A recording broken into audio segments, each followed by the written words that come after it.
আমরা যাচ্ছি নর্মাল সেজেগুজে, ও যাচ্ছে একটু ভিআইপি সেজেগুজে, ঠিক আছে? সবাই হাই করে দাও, সব ঢুকাই দিচ্ছি টিম এটা। সকাল সকাল উঠে সবাই মিলে বেরিয়ে পড়লাম ঘুরতে যাওয়ার উদ্দেশ্যে। তারপরে পৌঁছে গেলাম স্টেশনে পৌঁছেই চলে যাবো টিকিট কাটার জন্য। উর্মি ক্যামেরাটা দেখতে পেয়ে তার মাঝখানে একটু হাই করে দিল। তারপরে আমরা টিকিট কাটার জন্য ওয়েট করছিলাম যে দিদি কখন টিকিটটা কেটে আনবে। তারপরে টিকিট কাটতে কাটতে আমরা একটু গল্প টল্প করে নিলাম, তার মাঝখানে আমি টিকিটটা নিয়ে একটু নাটকও করে দিলাম।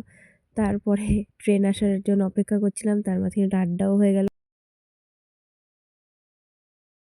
ফার্স্ট টাইম ট্রেনে উঠছিস? বল বল বল, তুই নেই বল কি বলতে হবে আমাকে বল। উর্মি ফার্স্ট টাইম ট্রেনে উঠছে গাইস। জাস্ট সব থেকে ছোট এরা দুজন, ওদের দুজনে ছোট মনেই হয় না, আমারই মনে হয় ছোট। আরে আমরা সবার ছোট কারে মনে হয় গাইস? আমাকে। আর আমিও আছি সাথে। আরে ও ঠাম্মাইছে সকালবেলা, আমি মুখ ধুই, বলে কি ও কিন্তু কোনো সময় ট্রেনে যাতায়াত করে না, ওরে ধরে ধরে উঠাই না। আমারে কাকা বলতে পারলি না, বিক্রি করে দিয়ে দেবো না, যা হবে বলে কি বেঙ্গলি 50-50 ওরে বেচে। আগে বলবেন সহজে আমি সেরকম আড্ডা গল্প করতে করতে তারপরে আমাদের ট্রেন চলে আসলে উঠে গেলাম আমরা ট্রেনে। তারপরে আমি চলে গেলাম গেটের কাছে। তার চাইতে ভালো লাগলো সকালের রোদ আর এই ফাঁকা ট্রেনটা। তারপরে আমি চলে গেলাম ওদের কাছে। ওরা ক্যামেরা অন দেখে ঝগড়া বন্ধ করে দিয়েছিল। উর্মি একটু হাই করে দিল, তারপর চশমা টানাটানি করতে করতে ওরা দুজন আমাকে দেখে আবার একটু হাই করে দেবে, ওকে দেখে ও হাই করবে, তারপর ওদের হাই হ্যালো চলতেই থাকবে। আমি আবার আমার নিজের জায়গায় চলে গেলাম। শীতকালে কে না চাইবে একটু সুন্দর রোদ। তারপর আমি আবার রোদের কাছে দাঁড়িয়ে আছি। তারপর রোদ পদে পদে সুন্দর প্রকৃতিও দেখে নিলাম। দেখতে দেখতে পৌঁছে গেলাম বনগাঁ। তারপর বনগাঁ পৌঁছে আমরা আবার ওয়েট করবো আমাদের পরের ট্রেনের জন্য। তারপরে আমরা আবার একটুখানি গল্প টল্প করে নেবো, তারপরে দেখা হচ্ছে আবার। তার মাঝখানে আবার ও কি বলছে শুনে নেওয়া যাক ওর কাছ থেকে।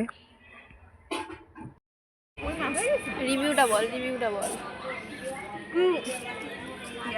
কি রিভিউ দেবো বল। অতটা মানে খাইতে এদিকে ঘোরা কথা বাকি আছে, খেতে হবে তাই খাচ্ছি ভাই, অতটা দেখো। ভালো লাগলো অনেস্ট রিভিউ শুনে। আমি অনেস্টলি বলি। আড্ডা গল্প হতে হতে পৌঁছে গেলাম আমাদের গন্তব্যস্থলে পৌঁছেই দেখো একজন এক একজনকে বড় মাতব্বর মনে করে নিয়েছে, কেউ কারোর সাথে নেই। তারপর দিদিকে দেখতে পেয়ে সবাই যে যার মতো চলে গেল।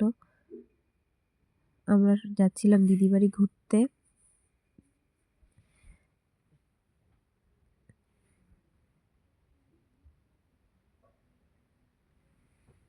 দিদি আর যাইবো আমাদের নিতে চলে এসেছিল। ওই যে দিদি একটু হাই করে দেবে, হাই করে কি সুন্দর একটা হাসি দিয়ে দেবে। দিদির হাসিটার জন্য সবাই একটা লাইক করে দিও। যদি ভিডিওটা ভালো লেগে থাকে লাইক কমেন্ট শেয়ার, আর যারা ইউটিউব থেকে দেখছে তারা সাবস্ক্রাইব করে দেবে, যারা ফেসবুক থেকে দেখছে তারা ফলো করে দেবে। টাটা বাই বাই, দেখা হচ্ছে নেক্সট ভিডিওতে।